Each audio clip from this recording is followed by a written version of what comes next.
Je lis du livre de Jean chapitre 15, les versets 1 et 2, ce qui suit. Je suis le vrai cep, et mon Père est le vigneron. Tout sarment qui est en moi et qui ne porte pas de fruit, il le retranche. Et tout sarment qui porte du fruit, il l'émonde, afin qu'il porte encore plus de fruits. Prions. Notre Seigneur et notre Dieu, alors que nous sommes revenus pour lire ces mêmes versets qu'hier matin, nous voyons qu'il existe une différence entre celles et ceux qui portent des fruits. Merci de nous éclairer. Nous t'en prions au nom de Jésus pour ta gloire éternelle. Amen. Alors, nous avons vu, je relis à nouveau, je suis le vrai cep, et mon Père est le vigneron. Tout sarment qui est en moi et qui ne porte pas de fruit, il le retranche. Et tout sarment qui porte du fruit, il l'émonde, afin qu'il porte encore plus de fruits. Qu'est-ce que cela veut dire? Cela veut dire qu'il existe des femmes et des hommes qui parlent de Jésus. Des femmes et des hommes qui ne parlent pas de Jésus, qui ne sont pas dans des communautés, mais qui sont aussi agréables, aussi gentils que ceux qui sont dans une communauté. Écoute bien ce que je dis.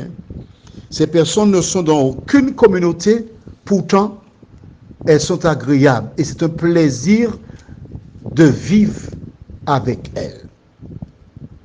Tandis que d'autres qui sont dans des communautés sont pires que parfois ceux qui ne sont pas dans les communautés. Et ceux qui sont à l'extérieur se disent, mais pourquoi aller dans une communauté? Parce que quand je regarde un tel, il n'est pas bon du tout. Alors si c'est pour devenir comme ça, je préfère rester là où je me trouve. Ben oui, les gens disent ça. Mais j'ai déjà entendu ça, pas une fois, malheureusement.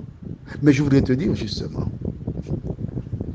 toi qui es à l'extérieur, qui regarde ces personnes-là, tu es tenté de tenir ces propos. Je te comprends. Tu as raison. Tu as raison de dire cela. Parce que ce n'est pas bien. Mais je voudrais que tu comprennes une chose. Celui qui est dans la communauté, il rencontrera beaucoup de difficultés, plus que toi. Tu sais pourquoi? Lorsque tu n'as pas encore accepté Jésus, tu appartiens à l'autre. Ne te fâche pas. Attends, laisse pas t'expliquer. Tu vas comprendre. Quand tu ne fais pas ce que dit la parole de Dieu, donc tu n'es pas dans la vérité, tu ne seras pas attaqué. Ou très peu. Tes affaires vont marcher.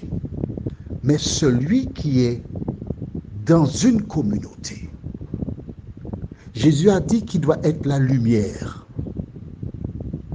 Eh bien, l'ennemi, qu'est-ce qu'il fait? Il cherche à éteindre le petit lumignon, la toute petite flamme. Il cherche à éteindre cela pour qu'il ne soit pas la lumière. C'est aussi simple que cela.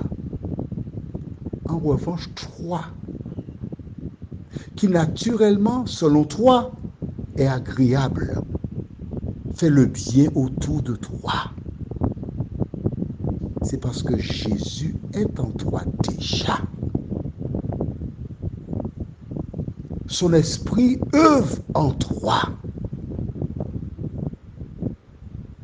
Mais lorsque tu seras greffé sur Jésus, tu porteras encore beaucoup plus de fruits.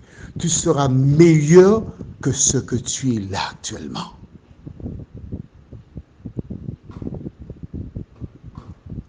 De toi à moi, depuis que tu reçois les WhatsApp, n'y a-t-il pas des choses qui ont changé dans ta vie? Sérieusement, allez, dis-moi. Mais oui. Est-ce que tu n'es pas devenue un peu plus patiente? Est-ce que tu ne supportes pas ceux qui te font la guerre parce que tu as compris que c'est l'ennemi qui les utilise? Mais bien sûr. Mais Jésus dit que lorsque tu seras totalement en lui, refait, tu porteras encore beaucoup plus de fruits. Est-ce que ça t'intéresse? Parce que Jésus, c'est comme l'eau qui vient arroser les plantes, les arbres. Comme une terre altérée,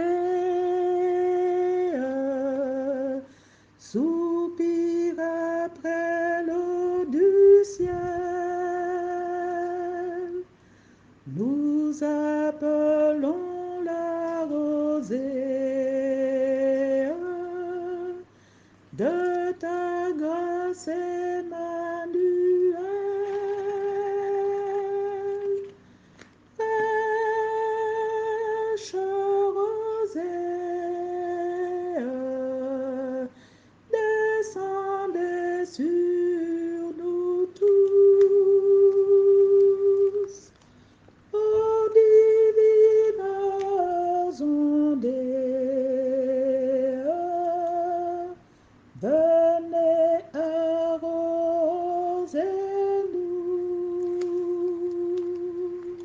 Prions, notre Dieu, notre Père, nous te bénissons, nous te louons. Nous te rendons grâce et gloire. Parce que tu désires que nous portions encore plus de fruits. Nous ne sommes pas parfaits. Nous sommes convaincus qu'il y a encore des choses à transformer en nous.